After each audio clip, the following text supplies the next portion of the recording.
Shalom, jumpa lagi dengan Gusto, Gembala di Padang. Apa kabar sahabat renungan singkat? Salam sehat, terus tebarkan semangat dan antusias kepada keluarga, kawan, dan kenalan saudara. Kali ini saya ingin sampaikan renungan dengan judul Mengubah Masalah Menjadi Berkah. Dalam Filipi 4 ayat ke-13, Paulus menuliskan surat di dalam penjara untuk jemaat yang ada di Filipi. Tulisannya seperti ini: segala perkara dapat kutanggung di dalam Dia yang memberi kekuatan kepadaku. Saudara yang dikasihi Tuhan, dimanapun saudara berada, dalam hidup ini ada kalanya kita menghadapi masalah yang benar-benar serius, tetapi ada kalanya juga kita menghadapi masalah-masalah kecil. Andai saja kita mengabaikan semua masalah kecil, maka energi kita tidak akan habis untuk menyelesaikan hal-hal kecil tersebut. Sayangnya, ada banyak orang yang begitu mudah terpengaruh dengan gangguan kecil yang seharusnya tidak perlu dipermasalahkan. Setiap manusia tentunya pernah menghadapi masalah. Selama kita hidup, masalah akan selalu ada. Karena pada prinsipnya, kita tidak bisa menghindar dari persoalan. Tetapi yang terpenting adalah bagaimana sikap kita, respon kita, reaksi kita saat menghadapi masalah tersebut. Ketika kita mempunyai sikap yang benar, maka kita akan dapat menghadapi masalah itu dengan baik. Karena sesungguhnya masalah bukan pada ukurannya, besar kecilnya masalah. Namun, bagaimana reaksi kita terhadap persoalan tersebut. Oleh karenanya, kita harus memiliki sikap yang benar. Di antaranya, kita tidak boleh terfokus pada besarnya masalah. Karena apa? Karena ini dapat membuat kita semakin terpuruk dengan masalah tersebut. Fokus kita mestinya melihat kebesaran Tuhan yang sungguh-sungguh luar biasa. Paling tidak ada 3 hal yang perlu kita lakukan saat masalah menerpa hidup kita. Yang pertama, kita perlu bertindak dengan benar dan tepat, yaitu lebih berfokus kepada Tuhan yang maha besar itu. Karena Yesus sanggup memberikan pertolongannya kepada kita.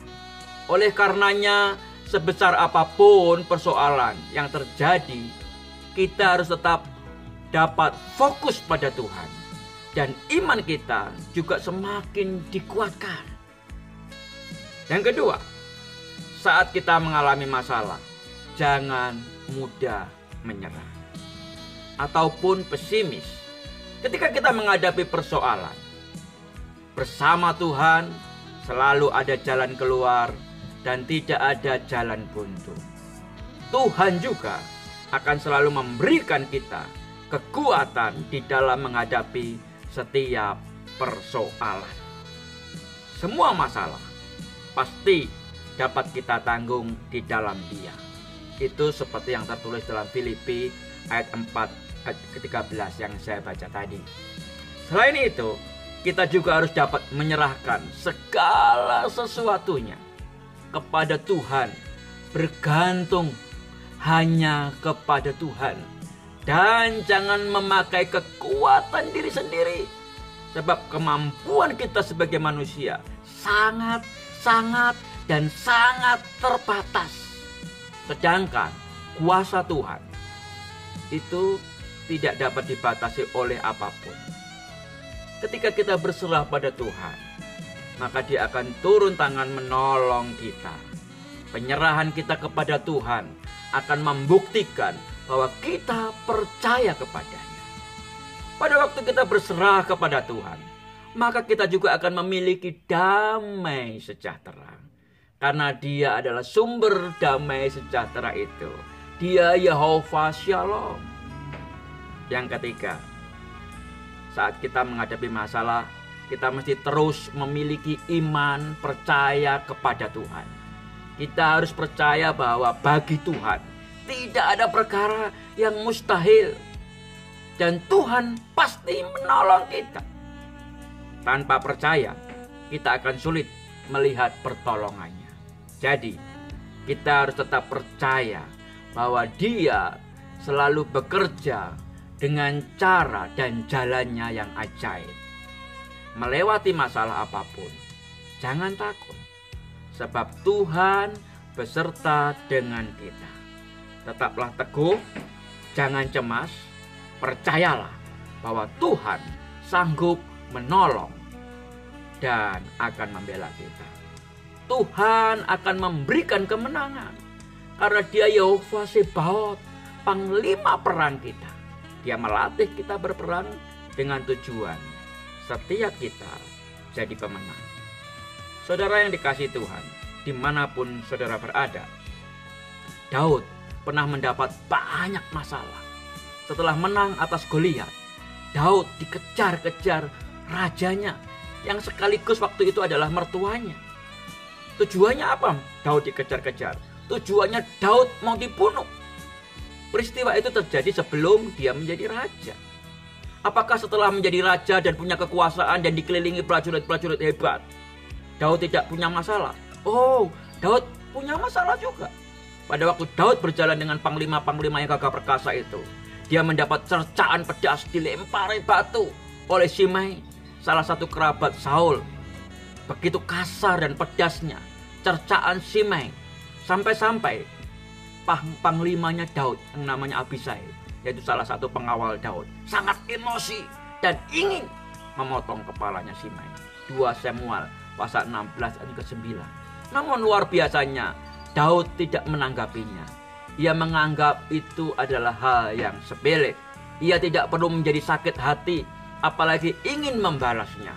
Dalam menjalani kehidupan ini, setiap kita bisa saja mengalami situasi yang tidak menyenangkan akibat sikap atau perilaku buruk orang-orang di sekitar kita. Entahkah itu perlakuan dari rekan sekerja, rekan sepelayanan, antara pimpinan, antara orang tua, yang kadang-kadang tidak enak di hati kita. Entahkah itu sikap tetangga yang tidak bersahabat, atau gosip-gosip yang tidak benar tentang diri kita. Daripada terus-menerus memikirkan dan memasukkan itu ke dalam hati, sehingga membuat susah kita. Lebih baik kita tidak perlu ambil pusing. Ada pepatah mengatakan, emas diapa-apakan, dia akan tetap menjadi emas. Bahkan jika emas itu dimasukkan di peleburan api yang paling panas pun, hasilnya bukan emas itu hilang, lenyap, tetapi justru emas itu menjadi murni. Sebagai orang Kristen yang bertumbuh dan terus bertumbuh dalam kedewasaan dan keserupaan dengan Kristus, hal terbaik yang bisa kita lakukan adalah menyerahkan semua problem hidup kita itu kepada Tuhan. Membiarkan Tuhan yang menjadi hakim. Seperti kata Daud, siapa tahu hal-hal itu justru Tuhan akan pakai sebagai sarana untuk mencurahkan berkat-Nya kepada kita. Haleluya, haleluya. Mari kita perhatikan cerita. Cerita ini sering terjadi di sekitar kita, dan peristiwa yang biasa terjadi di sekitar kita. Jadi dikisahkan, ada seorang wanita yang baru saja berkeluarga. Jadi baru menikah, dia datang kepada ibunya. Jadi mau curhat kepada ibunya, dan dia mengeluh soal tingkah laku pasangannya, yaitu suaminya. Setelah pesta pernikahan, si istri ini, wanita ini baru tahu karakter asli sang suami. Keras kepala, suka bermalas-malasan, boros, dan sebagainya. Wanita muda itu berharap orang tuanya ikut menyalahkan suaminya, yaitu membela dia. Namun betapa kagetnya dia, karena ternyata ibunya diam 1001 bahasa. Bahkan sang ibu malah sibuk pergi ke dapur, dia memasak air. Jadi sementara istrinya terus curhat, dan mengikuti dari belakang.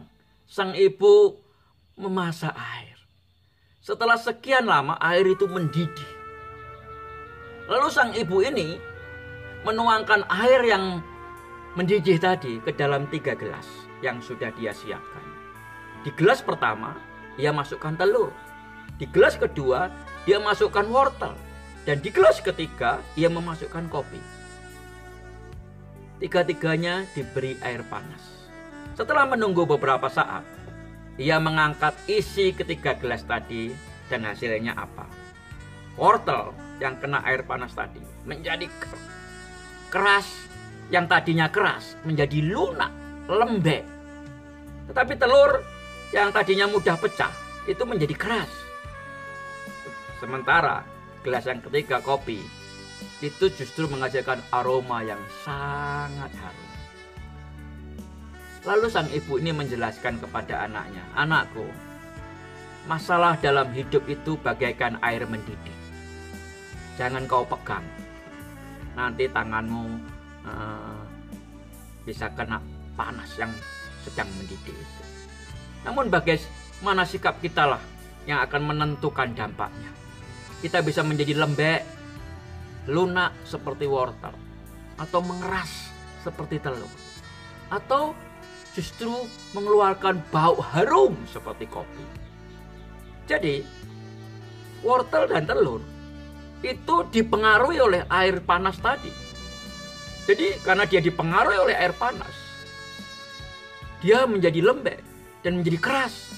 Sementara kopi justru dia mewarnai air tadi, jadi membuatnya menjadi harum. Dalam tiap masalah selalu tersimpan mutiara iman yang sangat berharga. Sangat mudah untuk bersyukur saat keadaan semuanya baik-baik saja. Tetapi apakah kita dapat tetap percaya saat pertolongan Tuhan seolah-olah tidak kunjung datang? Dari kisah ini kita bisa belajar tentang 3 reaksi orang saat masalah menerpa hidupnya. Reaksi pertama, orang itu menjadi lembek, suka mengeluh, dan mengasihi dirinya sendiri. Dan sikap kedua, orang tersebut menjadi keras, marah, berontak kepada Tuhan. Tetapi ada sikap yang ketiga. Justru dengan adanya masalah itu, dia semakin harum, menjadi semakin kuat, dan percaya pada Tuhan. Ada kalanya Tuhan sengaja menunda pertolongannya. Terus tujuannya apa menunda-nunda pertolongannya? Ya, agar kita belajar percaya dan setia. Karena tidak pernah ada masalah yang tidak bisa Tuhan selesaikan. Haleluya, haleluya. Tuhan memberkati saudara semua dimanapun saudara berada. Amin.